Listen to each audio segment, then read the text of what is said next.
Ассалаумағалейкум, құрметті отандастар. Жалпы бүгінгі тақырыбымыз өте мағыналы тақырыптардың бірі.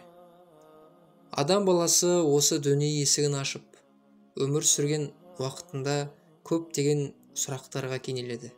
Және сол сұрақтардың ішінде кейбіріне жауап тапса, біразына жауап таппай, сұрақтары жауапсыз қалатыны анық. Сондай сұрақтардың бірі, егер Алла тағала бір пендесін жақсы көрсе, ол қалай болады екен? Осы жайында сөз қозғасақ. Егер де Алла тағала бір пендесін жақсы көретін болса дейді, ол өзіне Жебірейілді шақырады екен.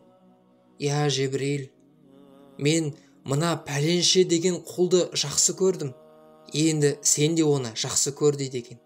Сонда Жебірейіл де оны жақсы көреді екен.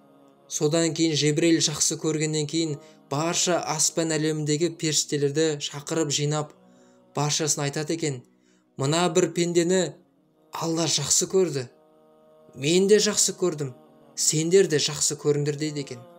Ойлаңызшы, аспан әлеміндегі періштенің барлығы сізді жақсы көреді. Періштелерден бөлек Алла тағаланың өзі сізді жақсы көреді. Сіздің түріңізге қарамайды, байлығыңызға да қарамайды, шынайы, шексіз түрде жақсы көреді. Одан кейін Алла тағала ол жақсы көруді жерге түсіреді. Жерге, адамдардың арасына. Аспан әлемі толықтай сізді жақсы көріп болғаннан кейін Алла тағала сол жақсы көруді мына жерге түсіреді. Адамдар да сізді жақсы көреді. Тіпті сізді көрмеген, танымаған адамның өзі сізге жылы тартып тұрады. Сіз жайында ойы жақсы болады. Сізді ерекше жақсы көреді. Сіз оған көмектеспегенсіз де, қиын қыстау уақытында жанынан табылмаған болсаңыз да, ол адам сізді жақсы көреді. Неге? Себебі Алла тағала жақсы көруді жүректеріне салып қойды.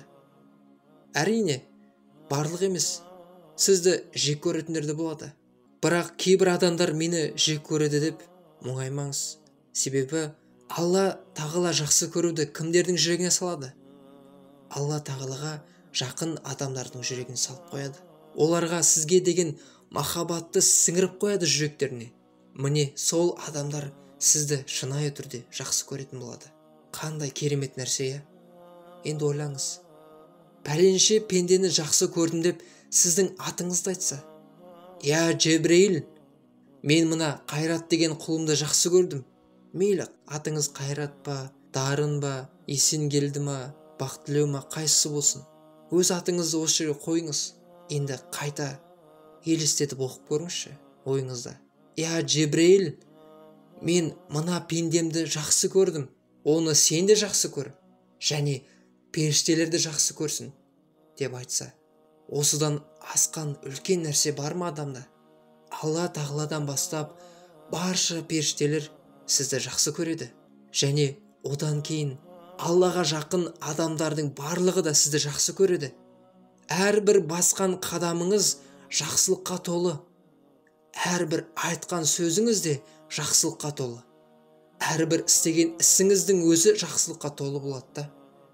Міне, барша мұсылманның арманы осы шығар. Алла тағала сізді жақсы көруден басқа қандай арман болуы мүмкін адамда? Бірақ та, бауырлар, әрбір нәрсенің екі ұшы болады. Келесі ұшы ол жек көру.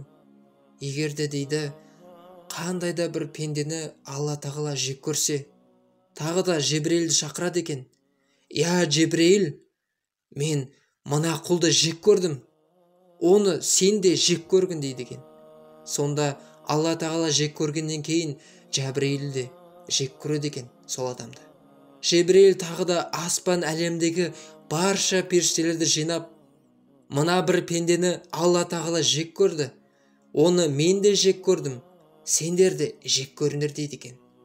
Сонда Алла тағаладан бастап барша періштелер сол адамды жек көреді екен.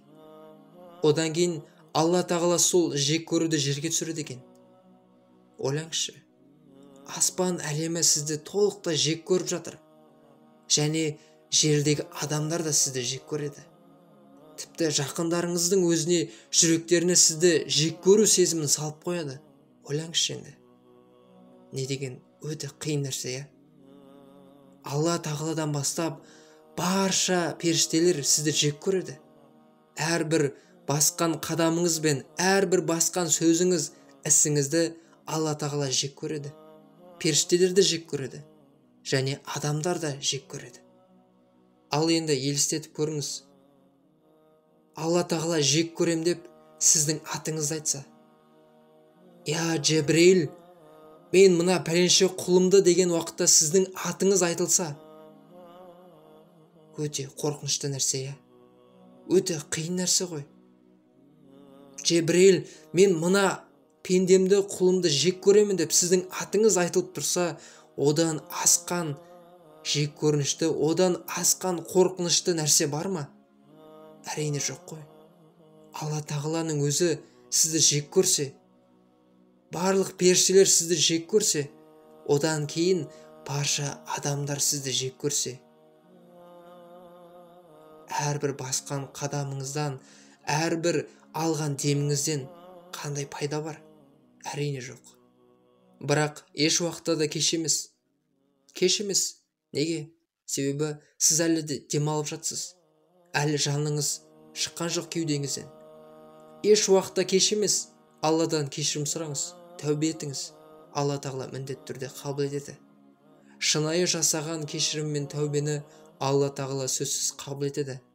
Себебі Алла тағала шексіз мейірім иесі. Алла тағала баршамызды өзінің сүйікті құлдарынан болуымызды нәсіп етсін. Амин.